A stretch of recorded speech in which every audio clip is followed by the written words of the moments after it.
হাজির হওয়ার তৌফিক এনায়েত করেছেন। আমরা সকলে পড়ি আলহামদুলিল্লাহ। রব্বানা লাকাল হামদ হামদান কাসীরান তাইয়্যিবান মুবারাকান ফীহি ইয়া রাব্বি লাকাল হামদু কামা ইয়ানবাগি লিজালালি ওয়াজহিকা ওয়া আযীমি সুলতানিকা। আমরা আমাদের মনিব, আমাদের রব, আমাদের খালেক, কুল কায়নাতের মালিক আল্লাহ সুবহানাহু ওয়া তাআলার শুকর আদায় করে নিলাম। তিনি দয়া করে আমাদেরকে কোরআনে কারীমের আজিম মাহফিলে শরীক হওয়ার তৌফিক এনায়েত করেছেন। আবারও বলি আলহামদুলিল্লাহ। আমি আসার আগে আপনারা অনেক বড় বড় আলেমদের মুখ থেকে গারা কাদার মালফুজাত আপনারা শুনেছেন। এখানে মামলাকাতুল আরাবিয়া সৌদিয়া মক্কা আল মুকাররমা থেকে জামিয়া উম্মুল কোরা বিশ্ববিদ্যালয় মক্কা আল মুকাররমার ওস্তাদ হযরতুল শেখ আদ-দক্তুর আব্দুর রশিদ সাহেব আতালাল্লাহু আমরাহু ওয়া বারাকাল্লাহু ফি হায়াতি, তিনি আপনাদের সামনে বয়ান করেছেন। ইন্টারন্যাশনাল ইসলামিক ইউনিভার্সিটি চট্টগ্রামের জন্য গৌরব। এ বিশ্ববিদ্যালয়ের সম্মানিত ওস্তাদ ফজিলতুল উস্তাদ আহমদ ফৌজি ইব্রাহিম, তিনি আপনাদের সামনে আলোচনা করেছেন। আরো উলামায়ে কিরাম কথা বলেছেন। বিশেষ করে ফুরফুরা পীর সাহেবের মাদ্রাসা দারুস সালাম মিরপুর ঢাকা, এই বিশাল মাদ্রাসার মুহাদ্দিস, বুখারী শরীফ এবং আবু দাউদ শরীফ পড়ান, হাফেজে কোরআন মুফতি হযরত মাওলানা সঈদ আহমদ সাহেব অত্যন্ত সুন্দর আলোচনা আপনাদের সামনে করেছেন। আলহামদুলিল্লাহ। এসব আলেমদেরকে বেশি করে দাওয়াত দিবেন, হেদায়েতের কথা বেশি বেশি শুনতে পারবেন। যে কথার মধ্যে গল্পগুজব নাই, কে কোন জায়গায় ফু দিয়া গ্লাস ফাটায় ফেলাইছে, বাংলাদেশে বসে মক্কার কুত্তা তাড়াইছে, পুকুরে ফু দিয়ে আগুন জ্বালায় ফেলাইছে, এইসব হাবিজাবি ওয়াজ করে না। কোরআন আর হাদিস দিয়ে কথা বলেন, মানুষকে হেদায়েতের কথা শোনান। এইসব আলেমে দ্বীন, এদেরকে দাওয়াত দিবেন, আল্লাহ হেদায়েত নসিব করে দিবেন।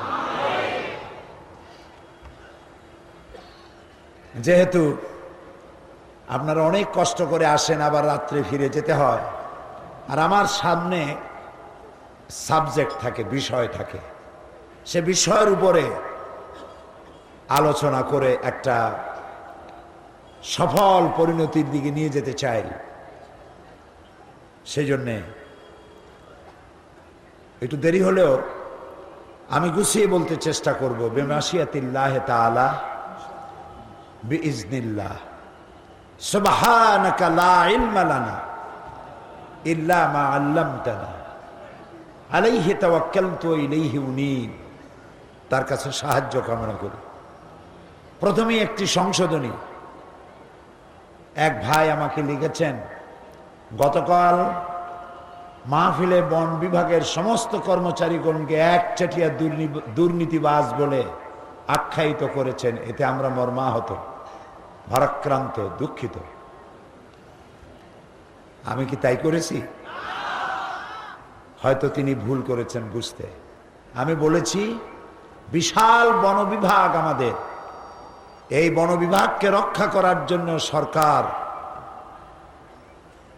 ফরেস্ট ডিপার্টমেন্টের নামে যে পরিমাণ কর্মচারী কর্মকর্তা দেওয়া প্রয়োজন রক্ষা করার জন্য ততটা দিতে সক্ষম হয়নি। এই জন্য আল্লাহ কিছু গার্ড দিয়ে দিয়েছেন। তারা কারা? বা এখন মানুষের মধ্যে যারা চাকরি বাকরি করেন, বেতন কম পান বলে কিছু ডাইনাব্যাহত হয়, উল্টাপাল্টা করেন, কিন্তু পাইকারি দরে বন বিভাগের সমস্ত অফিসার কর্মচারী অসৎ। এ কথা বোধহয় আমি বলিনি, বলেছি নাকি? যিনি লিখেছেন তিনি কষ্ট পেয়েছেন, আপনার কষ্টের জন্য আমিও দুঃখ প্রকাশ করছি। আমি ওই অর্থে বলি নেই যে অর্থ আপনি মনে করেছেন। পুলিশ বিভাগকে ঘুষের জন্য দায়ী করা হয়। পাইকারি দরে সমস্ত পুলিশ ঘুষ খায়? মোটেই নয়। আমি এমন এসপির কথা জানি, আমার পিরোজপুরে ছিলেন। তিনি আমাকে বলেছেন, সরকার আমাকে যে বেতন দেয় এই বেতন দিয়ে আমার হয় না, হালালভাবে আমার সংসার চলে না, তাই আমি আমার বউয়ের বাপের দেওয়া স্বর্ণ বিক্রি করে মুরগির ফার্ম করেছি, সেই ডিমগুলি বিক্রি করে হালাল খাইতে চেষ্টা করি। পুলিশের মধ্যে এরকম ভালো পুলিশ আছে, একজন দুইজন না, হাজার হাজার আছে। সুতরাং আমার দেশে আমরা গরিব হতে পারি, কিন্তু আমাদের দেশের মানুষ অনেক অনেক ভালো, আলহামদুলিল্লাহ। কি বন বিভাগ, কি পুলিশ বিভাগ, কি র্যাব, কি আর্মি, কি বিডিআর, প্রত্যেকটি সেকশনে আমাদের অনেক ভালো ভালো মানুষ আছে, আলহামদুলিল্লাহ। এই ভালো মানুষগুলো আছে বলেই তো দেশ চলতেছে, নইলে তো পানির বৃষ্টি না, বাংলাদেশে পাথরের বৃষ্টি হওয়া দরকার ছিল। ভালো মানুষ আছে। কাজে যিনি ভুল বলছেন, আপনি দুঃখে পাওয়ার জন্য আমি নিজেও দুঃখিত। আশা করি কথা ভালোভাবে বুঝতে চেষ্টা করবেন, তাহলে ভুল বুঝবেন না। প্রিয় ভাই সব, কোনো ভূমিকা ছাড়াই শুরু করা যাক। আলোচনা শুরু করেছিলাম সূরা আলে ইমরান। একটা আয়াতের একটি অংশ,